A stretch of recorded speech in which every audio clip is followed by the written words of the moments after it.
What's up, everybody? It's the Super Sleuth here, coming at you with some exciting news. Get this. Cultish has our very own YouTube channel. It's been in the works for a while, but now it is here, and we want you to be a part of it. You can go to cultishtv.com, where you'll be redirected to our YouTube channel page. You can subscribe and hit the bell to get notifications. Not only are we going to be releasing shorts and special clips from previous episodes, but we have special content that we are going to be creating specifically for this channel. So be there. Don't be square. We don't want you to miss out. Go to cultishtv.com, get redirected to our YouTube channel today, subscribe and hit the bell. See you there, guys. All right, welcome back, ladies and gentlemen, to Cultish, Entering the Kingdom of the Cults. My name is Jeremiah Roberts, one of the co-hosts here. I am going solo today. Andrew, the Super Sleuth of the show, is away, spending time with his family, mainly because this is the very first time we've done Cultish on a Saturday, but I'm very super excited. So we have with us Steve. You came all the way in from California, so appreciate you working your way to be here. Great to be here. Been a fan for a long time. You're doing a great work to get the word out. Awesome. Sounds good. And we're also here with Chris. Mm-hmm. And how are you doing, man? Doing good. Coming from Seattle, Washington, and I really appreciate the work that you're doing. Awesome. California, Seattle. So definitely a lot of broad variety there in contrast to Arizona. But we are talking today about a cult that I've seen videos. You've made sort of the rounds on other smaller YouTube channels, but it's called Shincheonji. And tell us just about, we're going to be talking about this cult today. Tell us just about yourself, about your interest in this cult, and just yourself in general. I mean, you do have a good variety of knowledge about a lot of cults in relation to Christian apologetics. Would love to hear more about that. Yeah, so my story goes back to when I came pretty close to join the Mormon Church. I had a burning in the bosom. I was 2 weeks away from getting baptized in the Mormon Church, and the Christian took the time to witness to me so I can testify that apologetics did open my eyes to this. From there, I've gone on to study a whole bunch of cults, and I'm definitely all about studying a lot of the newer emerging cults like we're talking about today. And I'll often have this saying that it's not just about the Mormons and Jehovah's Witnesses anymore. If Kingdom of the Cults was to be written, Walter Martin's book, today, it would look very, very different than it was back then, because a lot of the cults have changed. There's a whole bunch of new cults. Everything's changed a lot. So, we kind of got to get up on what the new challenges of the church are. The cult that I'm most worried about right now, for example, is the World Mission Society Church of God. You guys have covered that before. Yeah. There's, now you got Hebrew Israelites, you've got, these Asian groups coming in, a whole bunch of these different groups. So I've studied a lot of these groups, and I'm, talk about it a little later. I'm starting to put out more and more content, and we got some big plans for that as well. Awesome. And then, so this is going to be very interesting because your relationship with this specific cult, Shincheonji, you're dealing with it from a apologetic side, knowing it, confronting it, dealing with it, infiltrating it, which we're going to talk about. Yes, so yes. Shincheonji, has these several month lessons in order to learn what they believe. Yeah. And I was able to go right through all the classes, right from the beginning, the intermediate, the advanced, the newcomers classes, right through the entire length of classes to get a real inside view and know their theology and history really well to be able to speak out against them. So it's basically taking one for the team. Who's going to want to spend 8-9 months of their life, hours and hours a week to really learn a group really well. Right. So you infiltrated it, and then you were infiltrated by it, if we want to throw it that way. Tell people explain that real quickly, and we'll jump into that. Yeah, so basically, I'm an ex-cult member of a group named Shincheonji. I was recruited by an ex-girlfriend. I'll get into that a little bit later when we talk about the deceptive practices of this group. And basically, I left around July 2021, and Steve reached out to me eventually through the internet. We got connected, and because of him, he introduced me to sound Christian theology, and I realized that SEJ is pretty weak when it comes to the theology. But when I was in it, I didn't know my stuff. I barely understood a Trinity and etc. So because of that, I was susceptible to it. And I'm going to be honest, there are a lot of Christians who say, oh, I know the Bible really well. But reality is that it's normally the people who think they know the Bible really well who are normally the most susceptible to it. It's the people who are humble and say, like, hey, I need to learn more. They're the ones who are more strong against. Okay, now you said SEJ, is that an abbreviation? Yeah, so SEJ or Shincheonji or New Heavens, New Earth or Zion Mission Center. Okay. A real long name. Yep. Oh, gosh. Okay. For the real long name, it's Shincheonji Church of Jesus, the Temple of the Tabernacle of the Testimony. A lot of the Korean cults like really long names. Yeah. Yeah, seriously. So this is very interesting. So let's start at phase one. So you said they're from Korea. They're a Korean-based cult. So Super hardcore. Yeah. So I always call this group like a high demand, secretive, apocalyptic group. Yeah. And cults have really changed a lot. Like when you think about Mormons and Jehovah's Witnesses, you're not talking about a group that's as much into the whole mind control, the PTSD when you leave. These groups, these Asian groups are coming at it from a whole new level. World Mission Society Church of God, that's another good case in point. When you leave the Mormons after 5 years, you say, hey, I was deceived. I believed in the wrong Jesus, a lot of that kind of language. When you leave these high demand groups, you say, it's like 11 years of my life are gone. They vanished. It's like I never existed. So these groups are very heavy and they've taken your time, your money, separation from family, manipulation by fear, guilt, and shame. So they get you in by love bombing you in, then they manipulate you by fear, guilt, and shame, and then they leave. And when you leave, you're cut off, you're excommunicated, and that's like you're totally shunned. It's kind of like the Jehovah's Witness disfellowshipping, Scientology disconnection. You lose all your friends, everybody you've had association with, it's all gone. So this is a hardcore group. So I think Christians sometimes have missed the boat in cult apologetics because a lot of time we'll only look at it, theologically, saying they deny the Trinity, the deity of Christ, salvation by faith without works, the bodily resurrection of Christ. But there's also a behavioral, psychological definition we have to take into account. Right. Some groups are really bad in one way, other groups are really bad in the other way. This group is really bad in both, as are a lot of these newer emerging Asian groups. Both in the theological distortions and the bite model. Absolutely. Yes. Okay. They do a lot of damage to people. And like Chris's story is that when you come out of these groups, you have trouble picking up a Bible. You have trouble praying or going to church because you're so spiritually wounded. You don't even want to open up a Bible anymore. So it takes a period of healing often for people before they can land on their feet. Yeah, no, definitely. So with Korea, it's just very interesting because we've covered the World Mission Society Church of God. I know that's one of your passion topics. What is it about the area of Korea where these cults specifically come from that area? Is this something just within the culture or just that area just not being as literate in the essential Christian doctrines? Where they get actually, there are a lot of churches in Korea, a lot of churches. And that's one of the things about Shincheonji. Like, they're pretty well known in Korea, but now that they're starting to go into other countries where people don't know who they are, this is the problem. So in Korea, they've already earned that bad reputation. If you go into a lot of the lobbies of the Korean churches, they have signs saying Shincheonji out, because it's such a problem. We're going to learn today how they're coming into churches to recruit, actively sheep steal. This group is active. They're out to get Christians. They're not out just to get non-Christians and like other cults are. So the whole Korean mindset's often about the concept of a master disciple, respecting the elder. It's almost like that two-class system.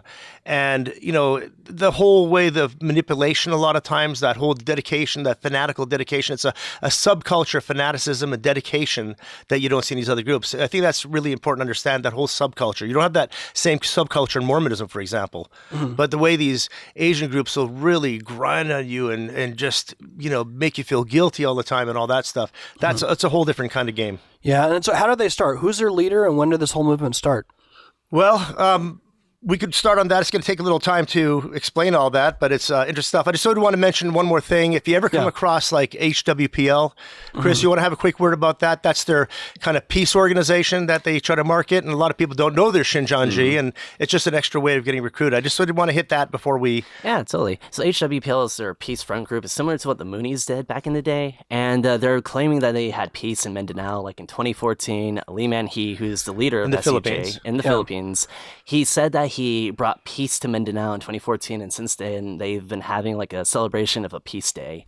When you actually start looking into the conflicts that have been going on there, you can clearly see that since 2014 there have been plenty of conflicts since then, and that officially the Philippines do not recognize their peace holiday, which is supposedly in January. And then they are enticing different political leaders throughout the world. Like there's another guy in Romania who actively joins HWPL peace events. So they're saying like, hey, we're in peace, it's a front group, and really by peace they mean everybody unifying underneath Lee Man-hee. That's the ultimate goal of HWPL. So this is just one of the many deceptive ways that SCJ recruits. Hey, what's up, everyone? We love that you are enjoying our content on a weekly basis, but this program cannot continue and wouldn't be possible without your support. So if you want to go to thecultishtshow.com, there is a donate tab. You can either support us one time or you can become a monthly partner with us. That will allow us to continue this program, allow us to continue to be salt and light to the kingdom of the cults. So please go to thecultishtshow.com/donate and you can support us one time or monthly. Also, make sure you check out our merchandise store. Go to shopcultish.com. You can see all of our great designs. A lot of you have gotten merchandise from us already. So again, you either go to shopcultish.com and check out all the awesome merch. Back to the show. Yeah, maybe I went ahead of myself. So most of the time, anyone who's listening to this episode has any familiarity with them has probably has gotten into contact with them by way of them recruiting. So one of the aspects of a cult, just real quickly, is deceptive recruiting practices. You think about Steve Hassan's testimony, where he went to this weekend retreat. He wasn't being told at that time that he was going to all of a sudden become a true believer in Sun Myung Moon, that he was the Messiah, or however they viewed him as a messianic figure. He got worked into that. And that's, you always see deceptive recruiting practices, whether it's that or Scientology. How do they do it? How do they recruit? Groups, so they love to use like front group names. So, you've talked about the World Mission Society Church of God. They have the Elohim Academy, the Seven Thunders, the Melchizedek Bible Study. They use different names. Same with Shincheonji. They'll say sometimes we're New Heavens, New Earth. They'll say, the Paracristo in England. They have so many names. And it's like, if you don't know who they are, you just don't go to any old Bible study. Just someone comes up to you and say, hey, you want to study the Bible with me? You got to ask smart questions like, who are you? Who started your group? We need to Google and do some research before your kids. If your kids are involved in Bible study, they go after young people a lot between 20 and 35. So when and it's just like the Boston Church of Christ, the ICC, International Churches of Christ, some of these groups, they really target young people. The World Mission Society Church of God. If your kids or people at your church are in this Bible study outside your church, find a little bit about who they are. Just don't be naive and automatically go, you might be zealous for the Lord, but that doesn't mean everybody's going to teach you the truth. Right. These groups use book names. They don't let you have their books. So, in my course of studying, I was able to get all of the books, of Shincheonji in English. And, they don't want you to even have these books. So this is stuff that, when you get them, it's a lot easier to expose them. Okay. Yep. Yeah, and so the name of what's the name of their leader? And he's old man. He's 91 years old. They really revere this guy, as we're going to get into. When they do recruit you, I'll say they do these 3 levels of classes: beginners, intermediate, and advanced. Beginners classes, they're teaching about the parables of the Bible. They say the parables is what you need to know to be able to understand the Bible. God hid his truth. He sealed up the kingdom of heaven, the secrets of the kingdom of heaven, for 2,000 years, where nobody could understand anything till Lee Man-hee came along. Explain the definitions of the parables.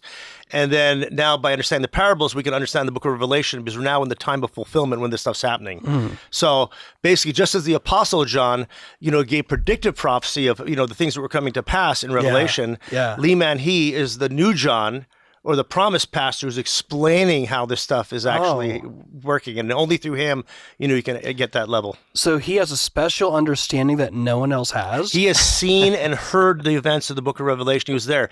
I have never heard a claim like that ever before. Yeah, it's crazy. Yeah, for a cultist to do that. I just wanted to add one more thing. He's seen and heard all the events of Revelation in the spring of 1980. Yeah. So that's an important detail, because there's failed prophecies. Okay.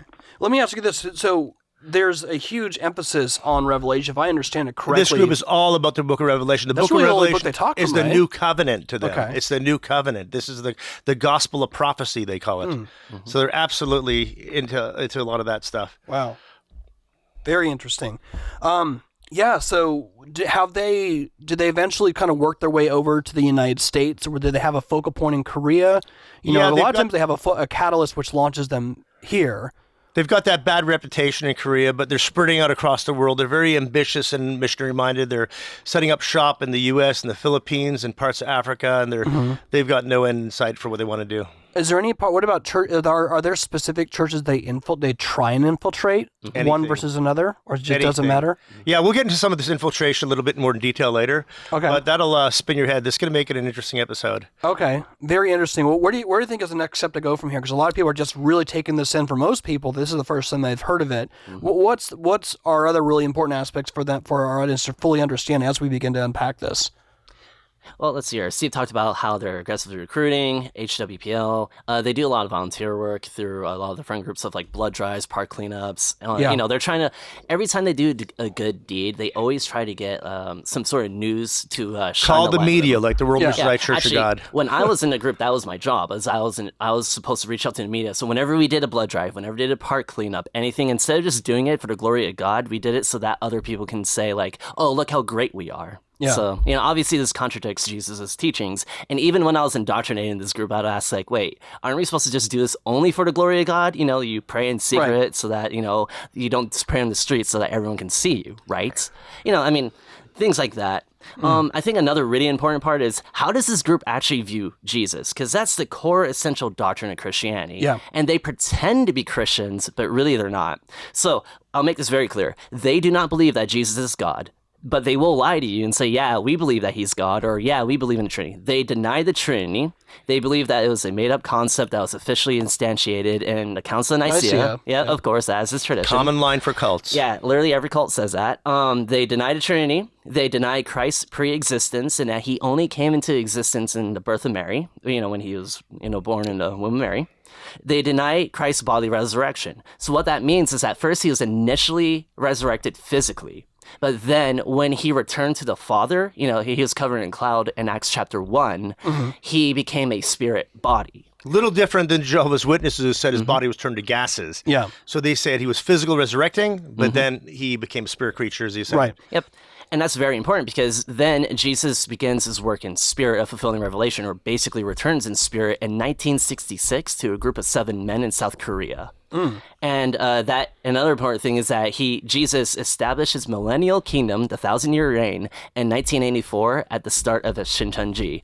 Even though we're in the 1,000-year reign right now, there are older leaders who have either defected, died, etc. Even though that they're supposed to be in a place where Jesus and God are at.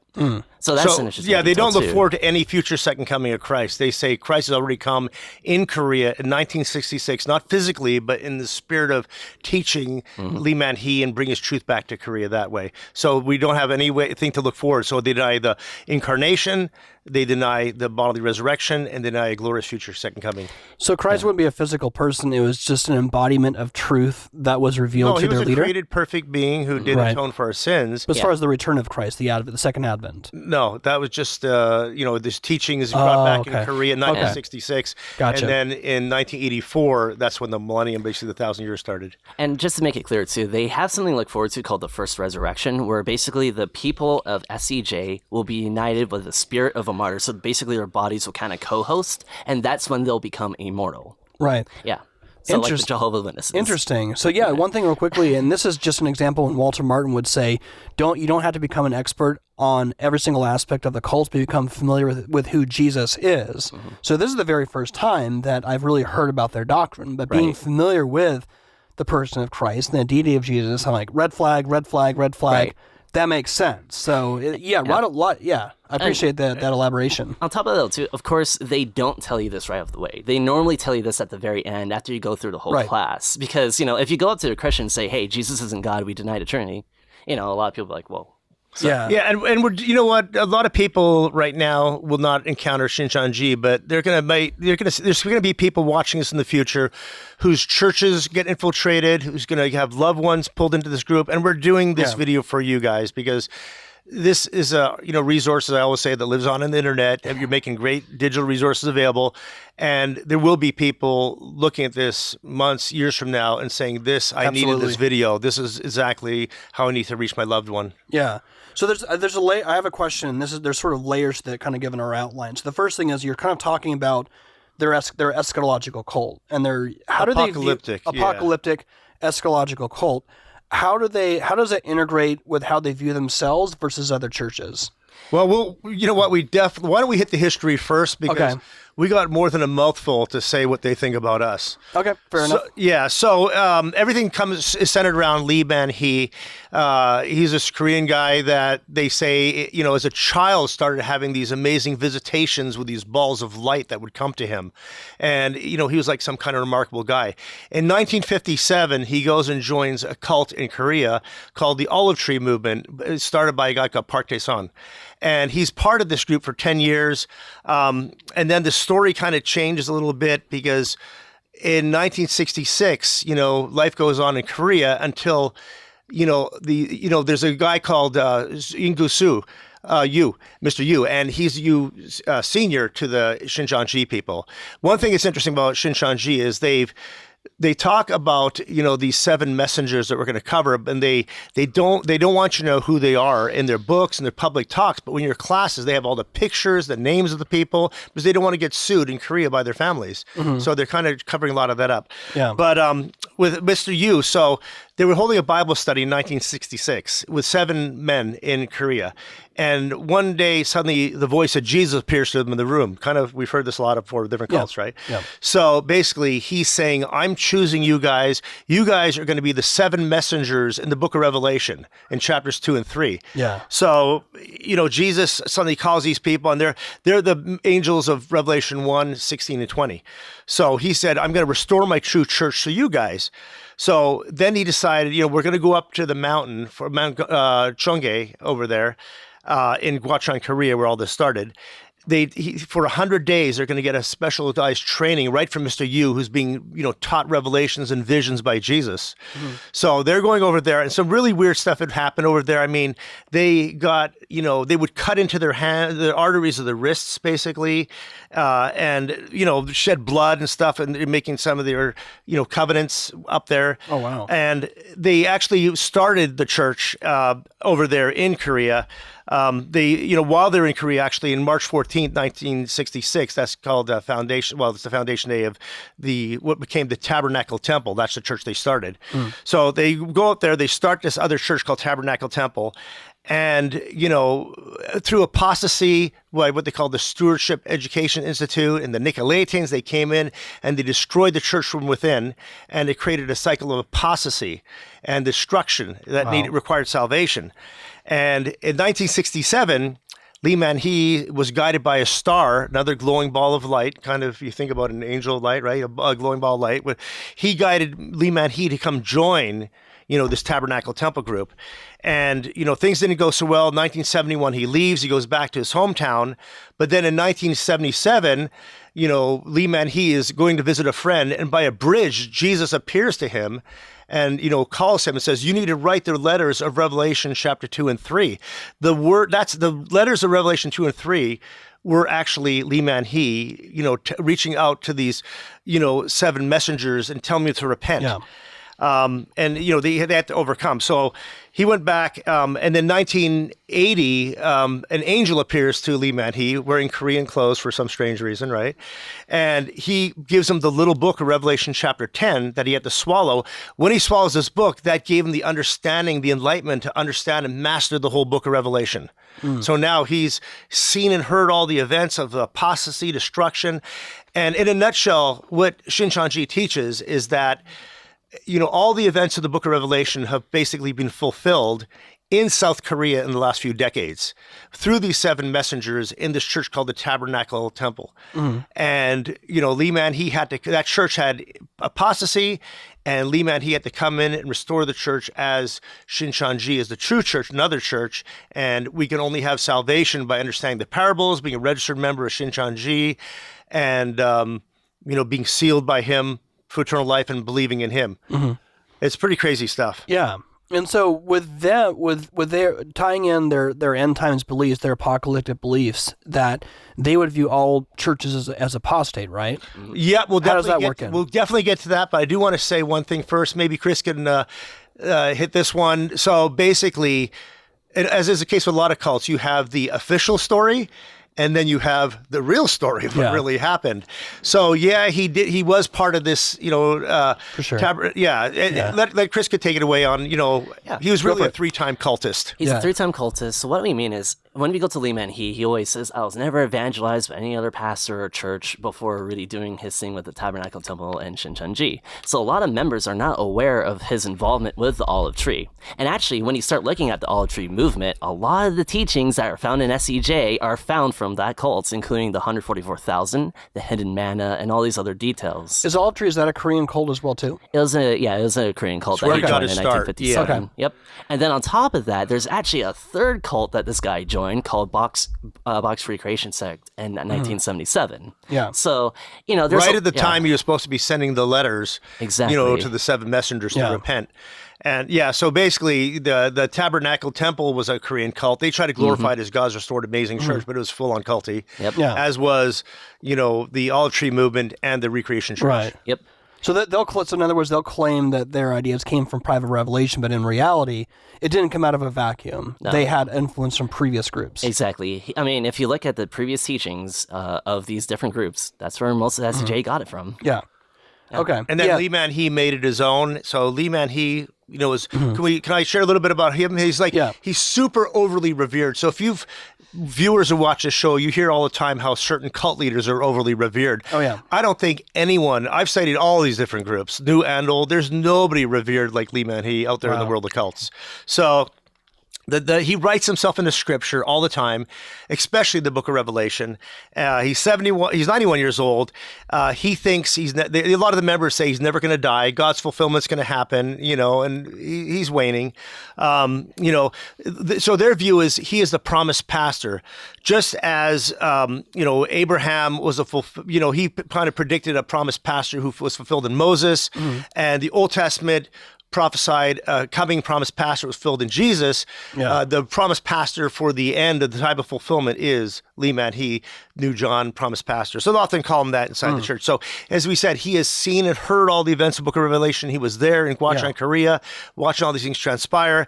And they say he's the one who has mastered the entire Bible. When you study your lessons with Shincheonji and you have your graduation, then you're said to be mastering the book of Revelation, but he's mastered the whole Bible.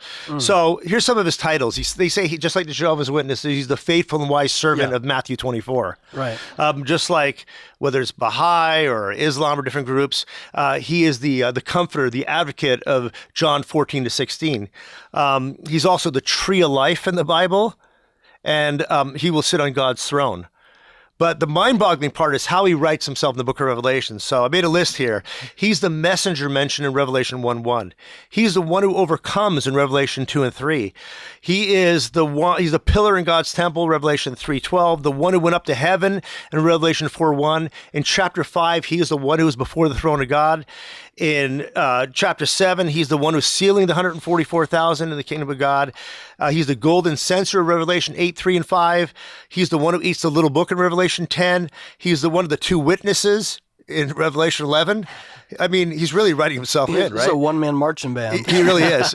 He's the 7th trumpet in Revelation 11:15 and following. The male child born in Revelation 12. He's the one who rides. He's the white horse that Jesus rides in Revelation 19:11. Jack of all trades. It's amazing. The Swiss Army knife of cultists. Wow. One thing I was going to say at the beginning is this cult gives other cults a bad name. It's like the Moonies call them and say, hey, stop giving us a bad name. You're ruining it for us. So he's the messenger. He's the bride of Christ in Revelation 19:21. He's the messenger who speaks in Revelation 20:16, and he established the kingdom of earth and seals the believers for salvation. Hey everyone, if you are watching us right now on Apologia Studios YouTube channel, you need to know that Cultish would not be possible if it wasn't for this studio. So if you want to support Apologia Studios, which also makes Cultish a possibility for you to enjoy every single week here on YouTube, go to apologiastudios.com. You can become an all-access member, and you will also get a lot of great additional content, which will also help support the studio, which will allow Cultish to be a possibility as well on a weekly basis. So we thank you all for watching us, and now back to the episode. Well, yeah, no, even it seems like a lot of modern cults are really trying to utilize PR in such a way to try and rebrand themselves. But it seems from my understanding, just kind of looking at the recruiting practices and even how they present themselves, it's either maybe a lack of self-awareness as far as how people view cults. And it seems in contrast to being sly and discreet, it seems like it's almost in some sense like a bull raging through a china shop. He's like an uncontrollable narcissist. Actually, in this book, this is their main book. This is their commentary, kind of Revelation, written by Lee Man-hee. He says on pages 10 and 11, he says, this means that no one can come to Jesus, gain eternal life, or enter heaven except through the one that overcomes. Today, revelation is being fulfilled, and salvation can only be obtained by the promised one who overcomes. Basically, unless you believe in me, you don't have salvation. Right. So pretty incredible stuff. Yeah, but even this, just reading the very second paragraph, I have the book here where it says, people who deny this and do not believe Jesus or his words are controlled by evil spirits. You picked the right passage to read. Yeah, so immediately if you're reading this and you're already sort of seeing credibility, this person is in touch with God, to even question him is to be controlled by an evil spirit. And we don't want to be, I don't want to be controlled by an evil spirit. And actually, just to add on to that too, if you criticize them, they're immediately viewed as persecution. If you, like, as a former member of me speaking out, I'm committing blasphemy against the Holy Spirit, just like every other cult. And it's just like, it's amazing to see how sensitive these guys are. Yeah. If you disagree with them, you're not, persecution. It's persecution. And like, you know, you said a minute ago, what do they say about us as Christians? Well, there's few groups that have more hatred in horrible terms than these guys do. So they say we add and take away from the book of Revelation because we don't understand the things, you know, as revealed by promised pastor. We are the denomination of traditions who are drunk with the maddening wine of adultery. Our churches are being run by Satan's pastors who commit adultery with a prostitute. They say that Babylon churches are the kingdom of demons, the sons of hell, that we're married to Satan. And they say that our commentaries are the cup in the hand of the great prostitute in Revelation 17. Yeah. Have you ever thought of that when we read Revelation 17, that these are the commentaries of Christendom? That's what these guys say. Really. And so what I was going to tie in, I'll let you jump in here a second, just where I was going when it comes to how they view other churches is the aspect of deceptive recruiting practices.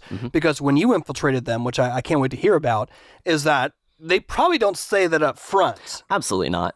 Well, right? they've How changed now. How do they incorporate that? When's the bait and switch? Well, why do I say this, and Chris can comment? Like when Chris joined, they were the more secretive phase. I was actually in a very important time, because I was in the first class where they became open, and their definition open wouldn't be like ours. So now what they used to do when Chris joined is you might not hear for months the name of the group.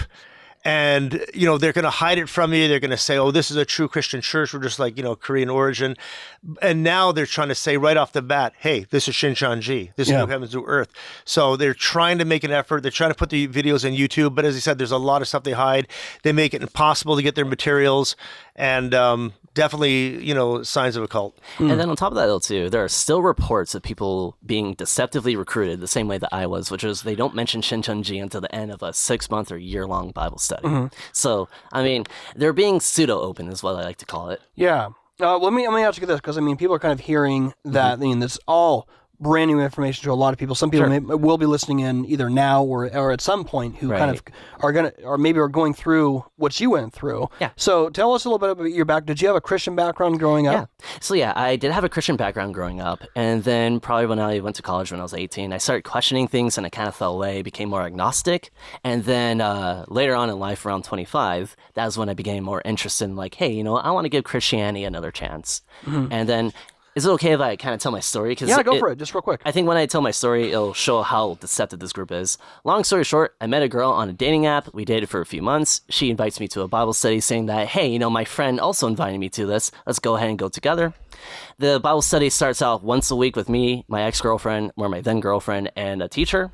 And then it goes to twice a week for 3 hours per session, and then it went to 3 times a week for 3 hours per session as well for a review. So you can tell that slowly over time, they start taking up more and more of your time.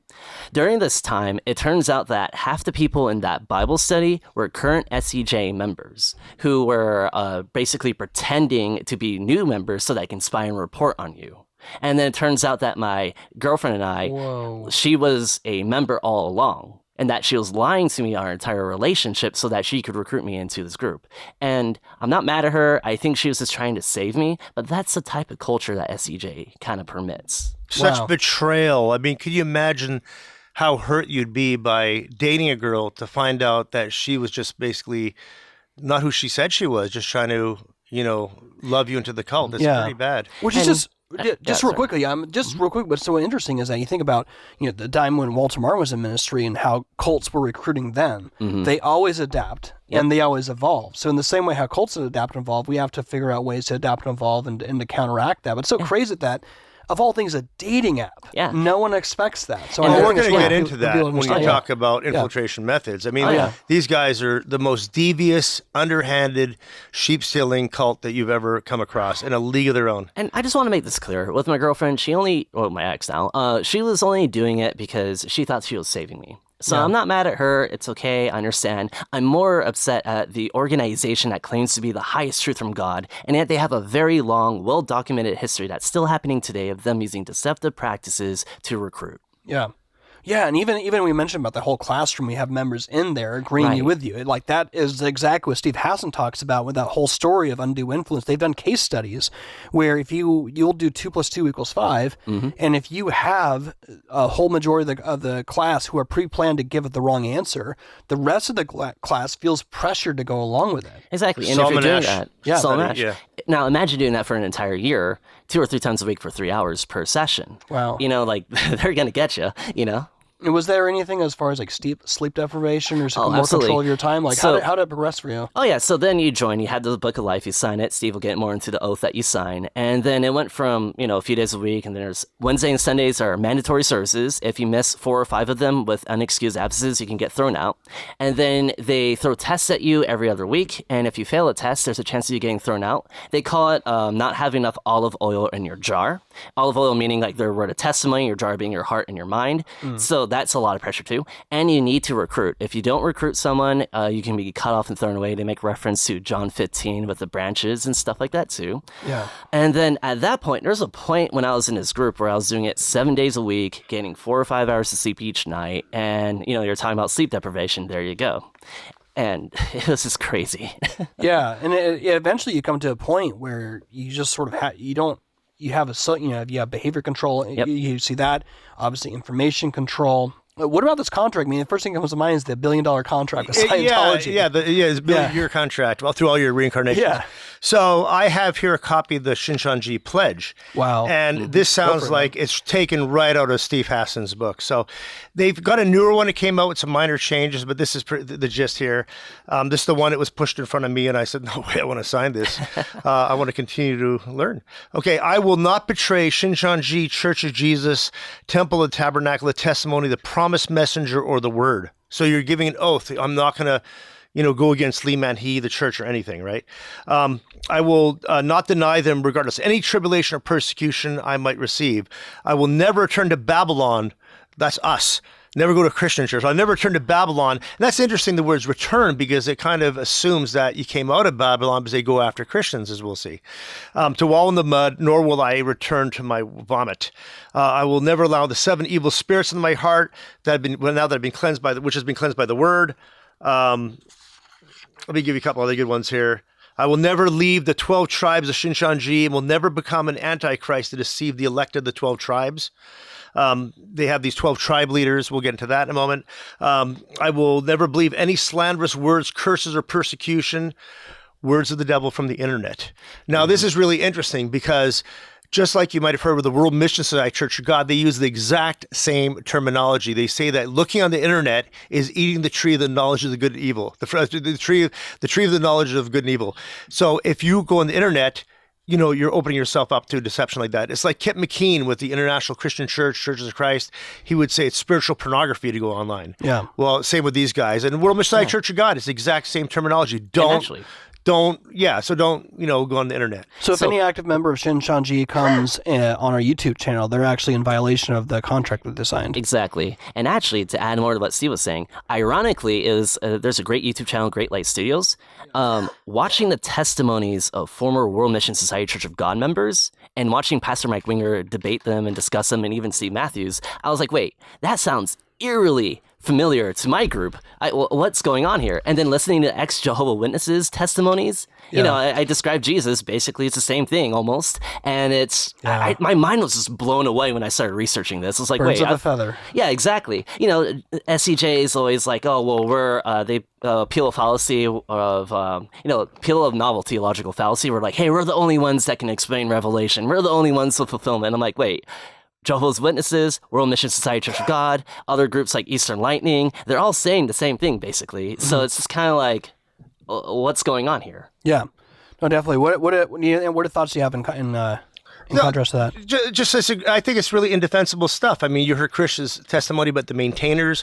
They lie to you. I got lied to in my class. You know, I was in there. One of the times was really interesting. One of the staff members said a prayer for the class. They prayed for, Promised Pastor and the 10 tribe leaders and everything. And then he said, and we pray for the maintainers. And I said, what's a maintainer? And he said, oh, we're all maintainers. Well, maintainers are those who are sitting in class pretending that they've never taken the class before to try to get you sucked in. So that's indefensible stuff. What Chris went through with the betrayal of this girl, indefensible. Shincheonji, you could try to spin it any way you want, but I mean, what kind of group does something like that to somebody? Don't look on the internet. It's kind of like, you're a police officer, and it's like, you come up to me and I say, everything's good, officer, but just don't look in the trunk. Just whatever you do, don't look in my trunk. I mean, everything's good. Just, there's no droids over here, but just don't look in the trunk. I had to get that movie reference in for Jeremiah. but just don't look in my trunk. It's all good. Yeah. Well, any group who tells you like, we're good, but just don't look us up on the internet, it's an enormous red flag. Absolutely. Yeah. So, so you said you actually violated their contract. Yep. Was there a point most of the time for someone to go online? There's usually some sort of, because you're getting sucked into the group. Yep. You have the undue influences that's taking place on you. You're adopting your cult identity. Yep. Usually something will happen where people sort of will have a other edge of the looking glass, or just the second where you're just like, wait a second, something's off here. Just a deja vu. Like, what was that for you? Two things. So it was December 2020. So it's been a year or being inside the group after a year of duration. So I'm already a part of it for 2 years. Yeah. Essentially what's going on is I start dating another member. And so the first time around with my ex-girlfriend who got me in, when I asked leadership about like, hey, can we clear the air about this? This really hurts. Like, let's just talk about this, because this is my ex-girlfriend, she lied to me, etc. They're like, oh, you got to suck it up, you got to overcome, you got to be a martyr for God, And then when I started dating another member in this group, they tried to break us up for some reason. They said, oh, well, you're too much of a newcomer, your faith is not strong enough. I'm like, why the dichotomy here? Why are you trying to control me so much? That was the moment when I started being like, okay, I'm getting little to no sleep, I'm feeling burnt out, I'm doing this 7 days a week. Obviously, this is a workspace salvation. You know what? Let's go ahead and start reevaluating this group. Why are they trying to control every aspect of my life? And at the same time, in parallel, I was living with other roommates at a time, and we're doing this all on Zoom because of COVID. Yeah. So my roommates, they're great people. They just said, hey, Chris, you're spending a lot of time hiding away in Zoom, or on your Zoom. Like, why don't you come out with us and hang out with us? So through that, I started really questioning things, being like, why am I spending so much time? I watched a documentary on Nexium. I realized there are a lot of parallels of the control and manipulation. And I was like, okay, I need to reevaluate this group now. What is it so interesting too? Because I think you're talking about the HBO doc. Yep. What was that called again?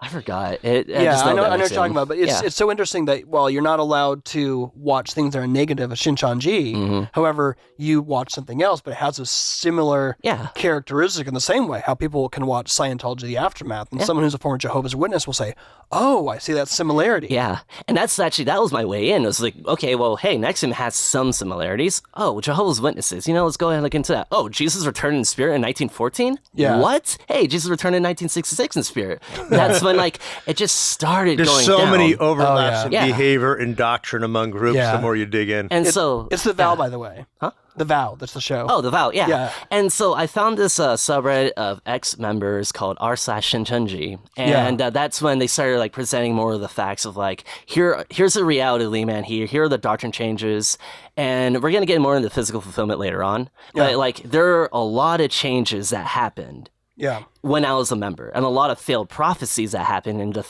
I was there for about 2.5 years. And the 2.5 years I was in SEJ, there were just a ton of failed prophecies and a ton of changes. Yeah. And every time I tried to bring it up, I would get yelled at, I'd get rebuked. They're like, how dare you? They basically would say, how dare you question us? Because, they had to prescribe, okay, you can ask this list of questions, but don't touch this. Right.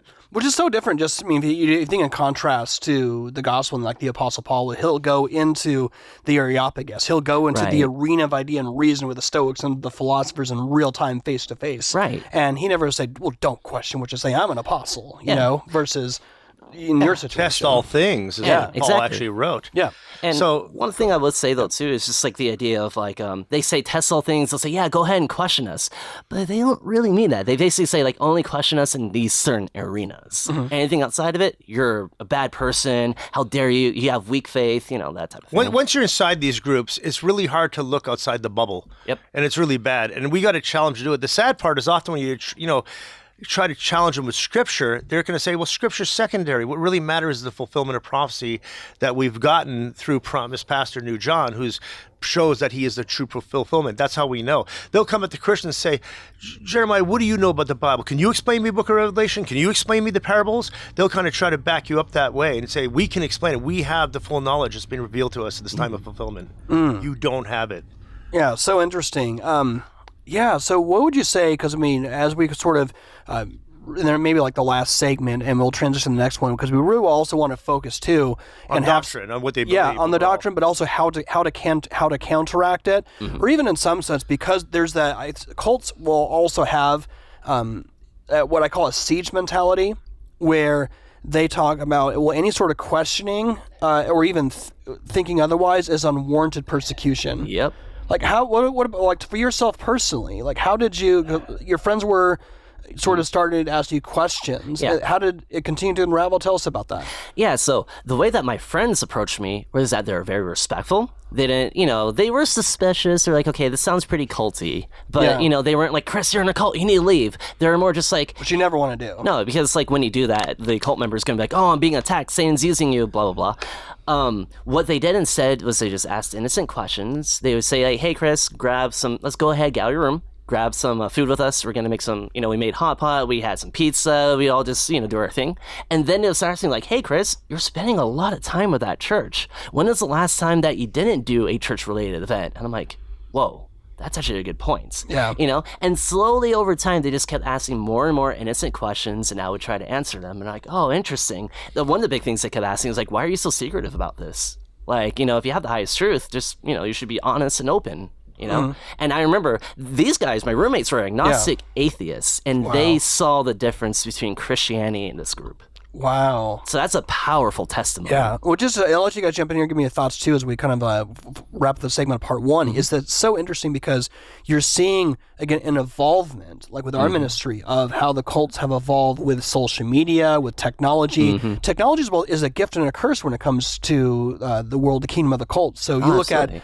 you being recruited through a dating app. Yeah. But then you have a subgroup of Reddit, which is, what was the documentary that came out? Shiny Happy People. Yeah. Or there's other ones too, where people will leave the group, but then they find these tribes within these subreddits where people all of a sudden you think, oh, you too? I thought I was the only one. Because one of the challenges, I'd love to kind of hear your thoughts as we wrap up here, is that when somebody is going through the deprogramming process of a cult member, it feels like you're being gaslit because you feel like you are going crazy.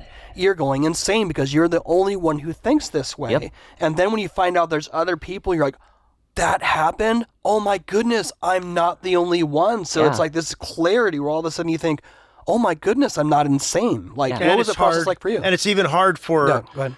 members, like a family and friends, to understand what you've gone through because they didn't have that part of their experience. And it's like, I'm still trying to put my life back together again. I'm trying to learn how to be a social person. I'm trying not to feel guilty all the time for having fun, all this kind of stuff, right? And that took a while for Chris to bounce back. And I want to give a shout out to my family, my friends. I am very grateful for them. They tried their best to be as understanding. Obviously, it's kind of hard to explain, like, hey, I was in a cult for like 2.5 years, by the way. Let me just like nuclear bomb that. You put it in my LinkedIn bio. Yeah, exactly, right?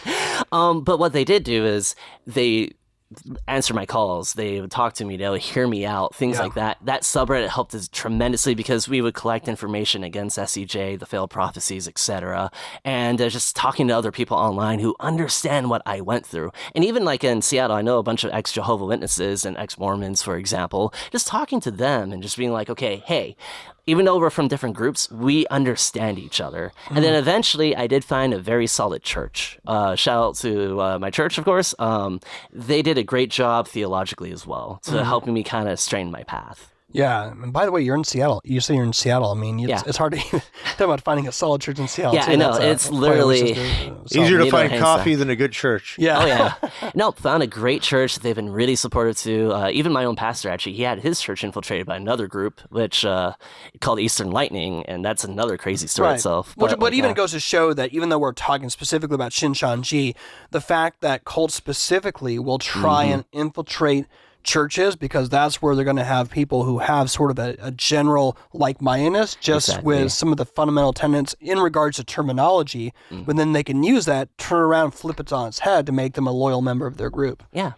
And Steve, do you want to maybe talk more about the line? Because there's a few other parts. What do you think? We could do that maybe in next week's episode. Okay. Yeah. Well, let me ask you this as time we wrap up here. I think this is really important because one of the challenges we've seen with our ministry is that it's both from a challenge that ex-cultists have, one with getting plugged into a solid church. Yeah. Most of them are very gun shy, which I think there's a hesitancy, but eventually there comes a point where it's like, okay, you need to figure out a way to get there because you're actually being self-judgmental. But I also think there's a challenge where the church has been incredibly ill-equipped to help understand and encourage ex-cultists and understand the trauma or hesitancy with anything from doing like biblical church discipline, where they all of a sudden there'd be a trigger mechanism where they associate that with shunning and disconnection. Yeah. And there's so many layers to that. Well, explain that. What are your thoughts on that? Explain what was the process like for you? Okay, so the process for me leaving was, first of all, I did have to get some therapy, cult specialized, because obviously I needed to kind of like,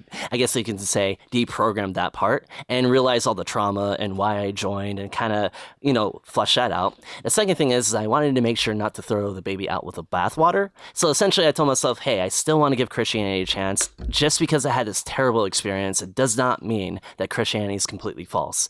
That means I need to start digging into scripture and try to find ways of countering them.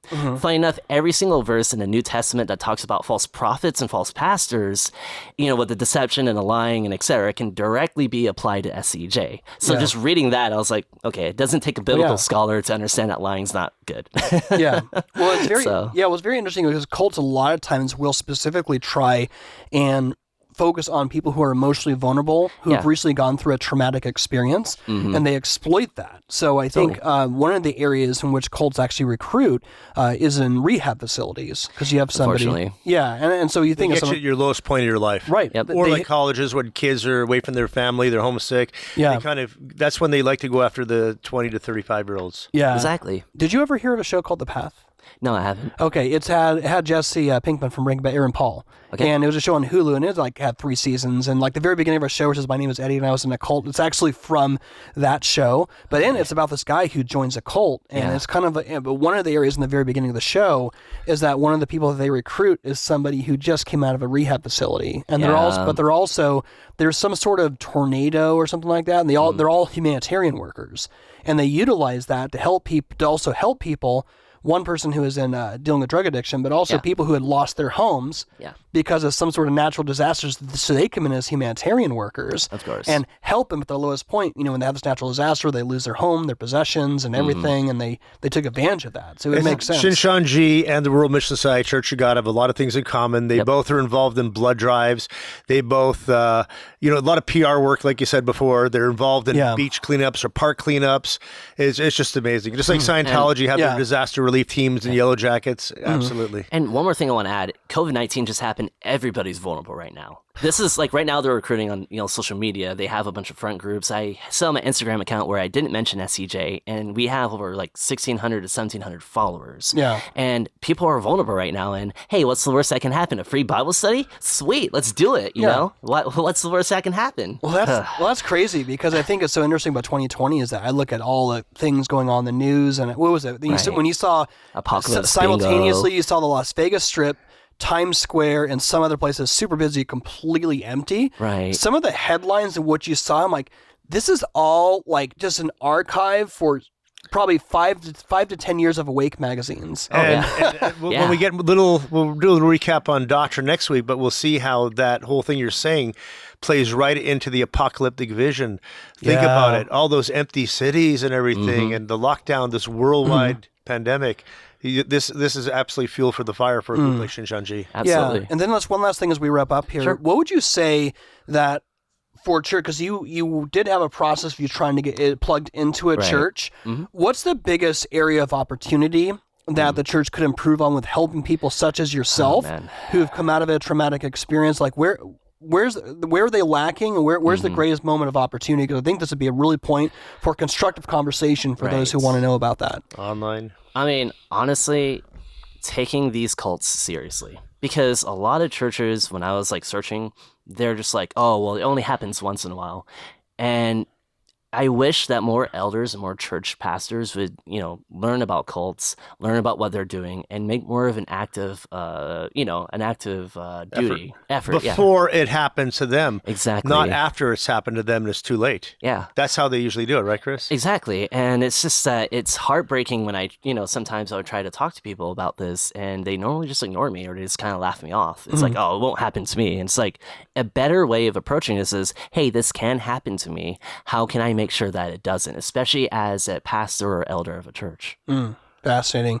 Well, we've covered a lot in just an hour. It's a lot of really good information. So just real quickly, where can people find out about you, Steve, if they want to kind of find out about you? Because you have other content online. Do you have a hub base, or where can people find out more about you? We are actually building out a whole platform. It's going to be under examiningthecults.com with a podcast coming with that same name. So we're going to not only deal with Shincheonji, but all the groups, everybody from Burning Man to World Messiah Church of God, Mormonism, Wicca, Word Faith. I mean, across the board, it's going to be a one-stop shop. And check out the content coming on examiningthecults.com. That's awesome, because I'll just say in response to that is that as crazy as the world is getting and is continuing to get, there's no shortage of needs for ministries like yours. I mean, when we first started, we thought, well, maybe have a year or so and we'll be done. Right now, it's like, no, we barely even scratched the surface. So it's there's no shortage. So praise God for that. What about you, man? Or do you have like a home base where people can find you, or anything you want to plug?